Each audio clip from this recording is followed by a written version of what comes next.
An essential part in the democratic process is to hear the voices of all community members.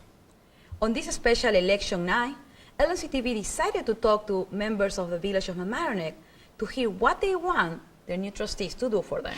We're doing environmental work, but we haven't created a long-term vision for where we want to be down the road in cleaning up our environment. And I think the board really needs to begin to do a long-term look at our problems and how to solve them, and not do just short-term fixes. There are many issues that need to be dealt with. We do live in a coastal environment. Flooding is a main concern. I believe that past officials have not dealt with this problem adequately, and I'm hoping that the new officials that will come in will be more open to it and deal with it more efficiently than it has been in the past.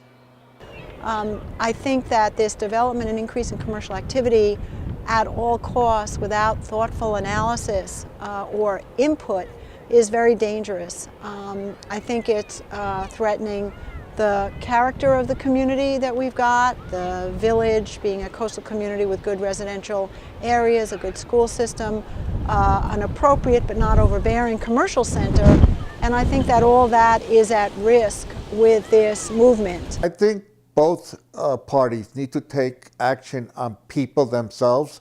There's an emphasis on taxes and buildings and tennis courts and things that belong to the elite community, the physical aspects of the village. I think we need to spend a lot more time on the people, on all the people, especially the people that are set aside and that I call others, those that are living on the other side of the tracks.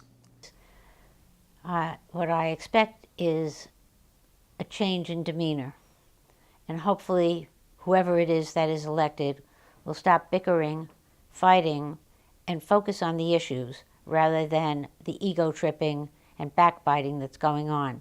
This causes the issues to be put on the back burner and not handled in a timely manner. That whoever is elected will start by trying to put friendly back into the village. It doesn't mean that everybody's going to agree on everything all the time. But if somebody has a question, they should be given an answer and not said, thank you, that's it. There are a lot of people who have different backgrounds. And I think if we all work together and public comment turning into discussion could really make this village a shining star for the future. Anyone who's elected and sits in those seats of the Board of Trustees really needs to turn to the people who want to take the issues and run with them. That's what it's about. Those are the people who are going to make the changes that we need under the laws that exist, but in the state and in the federal government. I expect trustees to vote in the best interest of all residents. What we have seen with the past board is trustees who vote to please certain people, and that's simply wrong.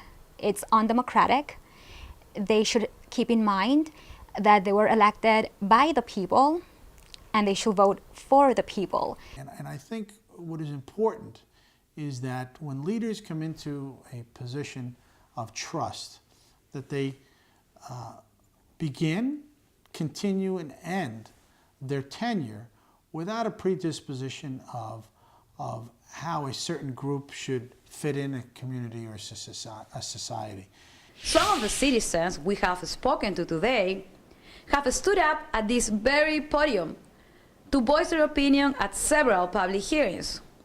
Whether their views may or may not differ from elected officials, they step forward on behalf of their community, and their input is essential for the existence of democracy in the Village of Mamaroneck. For LNCTV, on this special election night coverage, I'm Sheila Navarro signing off.